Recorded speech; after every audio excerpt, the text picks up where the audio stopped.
আপনার নাম কি? আপনি কোথা থেকে এসেছেন? বর্তমানে আপনি কোথায় সার্ভিস করেন? আমার নাম শঙ্খ রায়চৌধুরী। আমি এখন সেন্ট্রাল জিএসটি ইন্সপেক্টর পদে কর্মরত। আর আমার বাড়ি উত্তরপাড়ায়, আমি উত্তরপাড়ায় থাকি। এই পোস্টের জন্য কোন পরীক্ষা দিতে হবে? এই পোস্টটা হচ্ছে কম্বাইন্ড গ্র্যাজুয়েট লেভেল, যেটা সিজিএল নামে পরিচিত, সেন্ট্রাল গভর্নমেন্টের একটা গ্র্যাজুয়েট লেভেল পরীক্ষা। ওটা আমি দিয়ে এই পরীক্ষাটায় পাস করে এই পোস্টে আছি। বাংলা থেকেই কেন্দ্রীয় সরকারের চাকরি পাওয়া যায়, এর জন্য আপনি কিভাবে তৈরি হয়েছিলেন?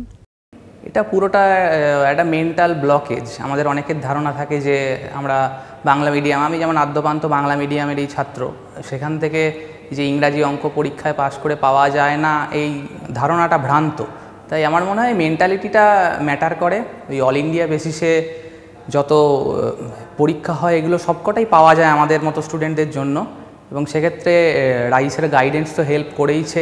আর নিজে প্রত্যেক দিনের আজকের থেকে আগামীকাল নিজেকে আরও ইমপ্রুভ করতে হবে, পরশু আরও ইমপ্রুভ করতে হবে, এই চিন্তা নিয়ে আমরা যদি এগিয়ে যাই আর স্যারেদের সমস্ত গাইডেন্স মাথায় নিয়ে প্রত্যেক দিনকার পড়াশোনা প্রত্যেক দিন কন্টিনিউ করলে অস্বাভাবিক না, পাওয়াই যায়।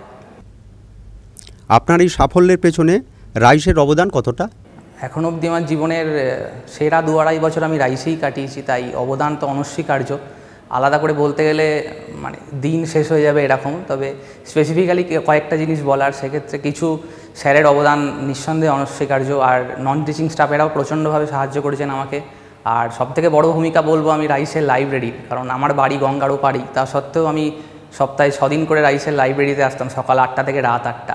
এবং যে পরিবেশটা রাইস থেকে আমি পেয়েছি আমাকে বুঝতে সাহায্য করছে যে বাকি ছাত্রছাত্রীদের তুলনায় আমি এই কম্পিটিটিভ এনভায়রনমেন্টে কোন জায়গায় আছি, আমাকে আরও কোন জায়গায় আমার খামতি রয়েছে, আমাকে আরও উন্নতি করতে হবে।